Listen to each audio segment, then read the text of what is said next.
Glória a Deus, queridos. Paz de Cristo a todos, mais uma vez. Muito bom tê-los aqui. Muito bom ter a sua presença aqui.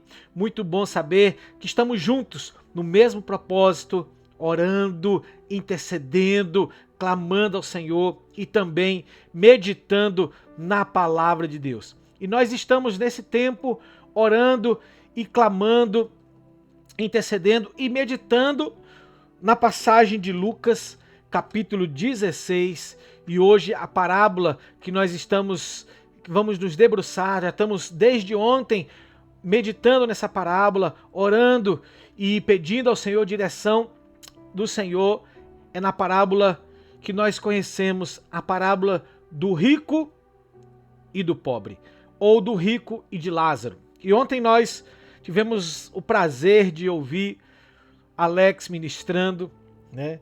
E é sempre bom poder ouvir Alex trazendo ao nosso coração a palavra do Senhor. Eu não sei se ele gravou, foi uma pena, porque eu não estava em casa, não consegui gravar. Mas se ele gravou, depois ele passa para mim, que eu boto no YouTube, onde eu tenho colocado os cultos online. Mas vamos ouvir então a palavra de Deus que está no livro de Lucas, capítulo 16, e vamos ver quais lições nós podemos continuar tirando dessa passagem, dessa parábola. E diz assim, Lucas 16, versículo 1. E diziam também os seus discípulos: havia um certo homem rico. Perdão, eu fui aqui na parábola errada.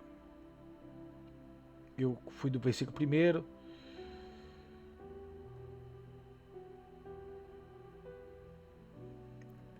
A partir do versículo 19.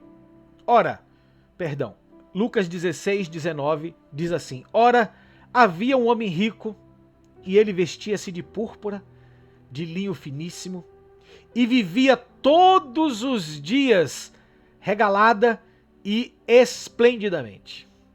Havia também um certo mendigo, chamado Lázaro, que jazia cheio de chagas à porta daquele homem. E ele desejava alimentar-se com as migalhas que caíam da mesa do rico, e os próprios cães vinham lamber-lhe as chagas ou as feridas. E aconteceu que o mendigo morreu e foi levado pelos anjos para o seio de Abraão. Morreu também o rico e foi sepultado.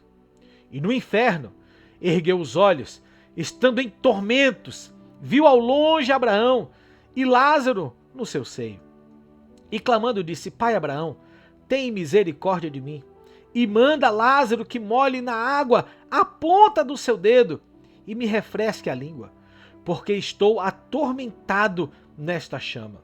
Disse, porém, Abraão: Filho, lembra-te de que recebeste os teus bens em tua vida, e Lázaro somente males. Agora este é consolado, e tu atormentado. Além disso, está posto um grande abismo entre nós e vós, de sorte que os que quiserem passar daqui para vós, não poderiam, nem tampouco os de lá passar para cá. Disse ele: rogo-te, pois, ó pai, que mandes à casa de meu pai, pois tenho 5 irmãos, para que lhe dês testemunho, a fim de que não venham também para esse lugar de tormento. Disse Abraão: eles têm Moisés e os profetas, ouçam-nos. E disse ele: não, pai Abraão, mas se algum dentre os mortos for ter com eles, eles arrepender-se-iam. Porém Abraão lhes disse: se não ouvem a Moisés e aos profetas, tampouco acreditarão, ainda que algum dos mortos ressuscite.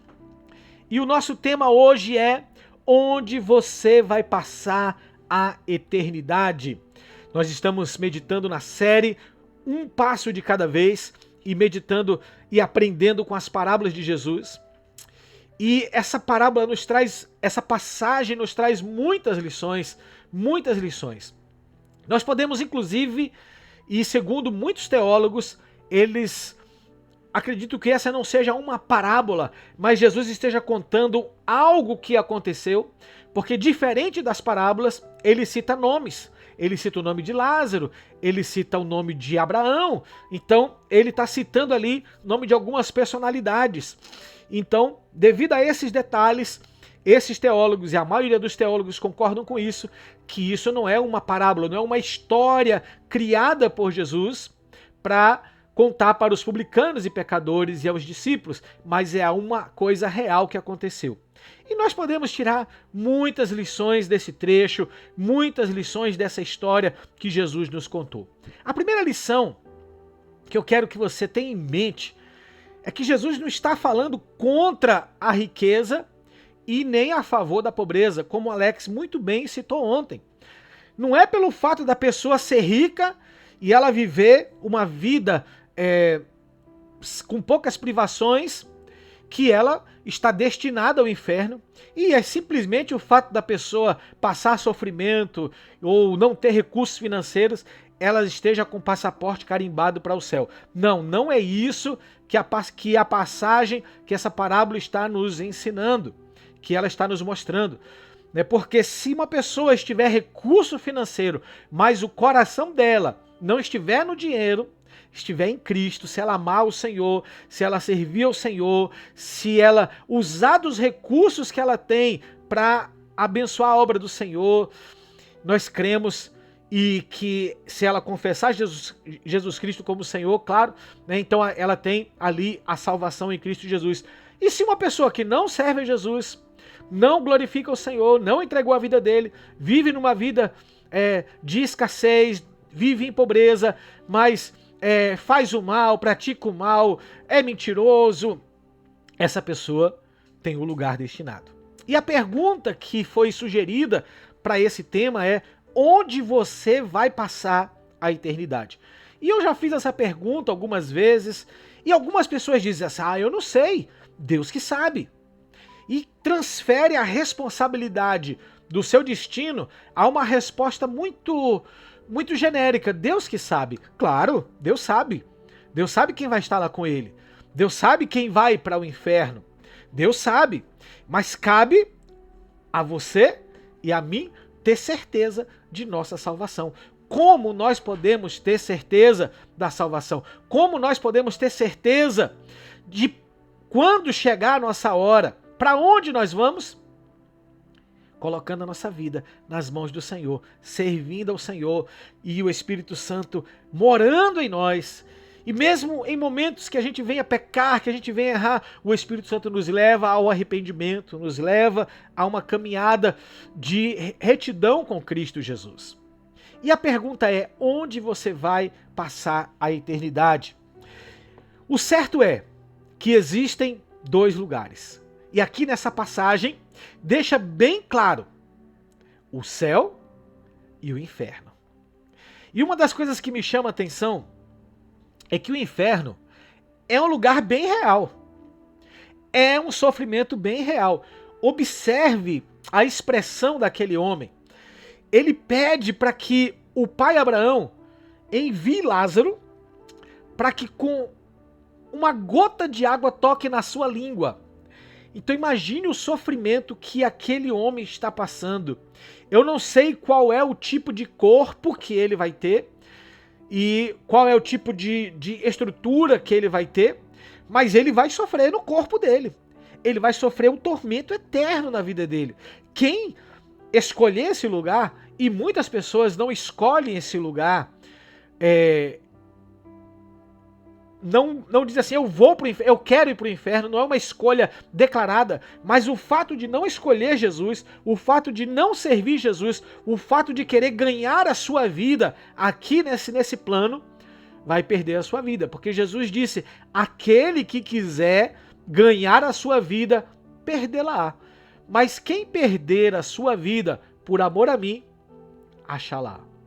Então, aquele homem rico viveu uma vida distante do Senhor.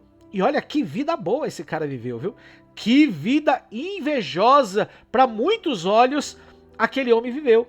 Porque quando a gente vê aqui os destaques que o trecho dá, os destaques que Jesus dá, a gente percebe aqui, olha só, como é que aquele homem vivia, né? O homem rico vestia-se de púrpura e de linho finíssimo e viveu todos os seus dias uma vida regalada e esplendidamente. Rapaz, O que é uma vida regalada e esplendidamente? Uma vida que ele não privou nada, não privou nenhum prazer, não privou nenhum desejo, tudo que ele quis ele teve, toda alegria terrena que ele pudesse comprar, ele comprou, rodeado de pessoas, rodeado de amigos, mas chegou um dia em que ele morreu. E queridos, esse dia, o dia da morte, é um dia que todos fatalmente vão passar.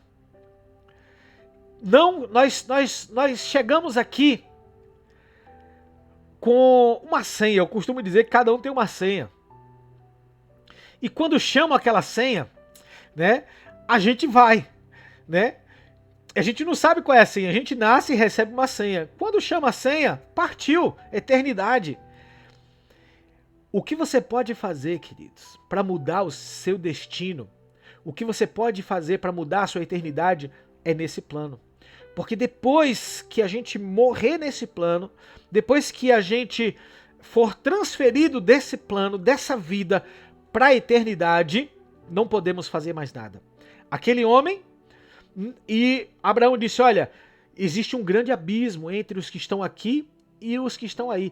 De sorte que os que estão aqui não podem ir até aí, e os dos que estão aí não podem vir até aqui. Uma das coisas que me chama a atenção é que também nós vamos reconhecer algumas pessoas. Porque ele ali reconheceu Abraão, do inferno ele reconheceu Abraão, de onde ele estava ele reconheceu Lázaro, e ele falou assim, olha, envia Lázaro para que volte e ressuscite dos mortos e pregue para os meus irmãos para que ele não venha para esse lugar. Uma outra coisa interessante sobre o inferno, né, é que o inferno não é um lugar onde você tem amizades. Não, de forma alguma. Não existe relacionamento, não existe amizade, não existe convivência salutar no inferno. Porque ele diz assim, porque se é um lugar que mesmo que seja ruim, né, você quer ter companhia, você quer estar sendo amparado, você quer estar sendo ajudado. E quando a pessoa está doente, ele deseja que esteja alguém perto dele para ajudar, para lhe dar comida, para lhe fortalecer. Mas ele dizia assim, olha, que os meus familiares, que meus irmãos não venham para cá, porque esse lugar é terrível. Eu não quero que eles venham para cá. Então é um lugar tão miserável, tão terrível, de tanto sofrimento, que ele queria que a família dele soubesse. Talvez a família dele não conheceu essa história, mas você conhece e a sua família pode conhecer. Talvez você e a sua casa podem ouvir essa história e decidir que vocês vão ter um final diferente. Um final parecido com o de Lázaro. Um final igual de Lázaro. Talvez você não tenha uma vida tão sofrida quanto Lázaro teve, tão sofrida como aquele pobre teve, que o corpo dele estava cheio de feridas, cheio de chagas, os cães lambiam as feridas dele, ele comia da migalha que caía da mesa dos outros, era um mendigo literalmente na palavra. Talvez você não tenha uma vida tão miserável como essa, mas glorifique a Deus pela vida que você tem. Glorifique a Deus pela oportunidade que você tem. E que todos os dias você queira ir para o céu, porque você ama a Jesus. Eu conheci um discípulo, eu tive um discípulo na verdade, e quando nós começamos a caminhar juntos, ele disse assim, olha, sabe por que eu venho para a igreja? Eu venho para a igreja, eu nem amo tanto Jesus assim.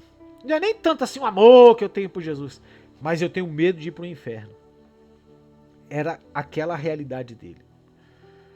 E eu tive que ensinar para ele que se ele não amasse a Jesus, que se ele não amasse a Deus, não teria sentido a vida dele aqui na terra, não teria sentido essa caminhada dele, porque nós somos chamados para servir ao Senhor.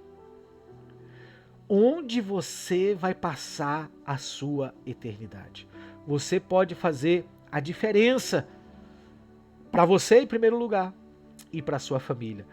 Tem um ditado que muitas pessoas costumam compartilhar quando estão falando sobre céu e sobre o inferno, é que quando nós chegarmos no céu, nós vamos ter 3 grandes surpresas.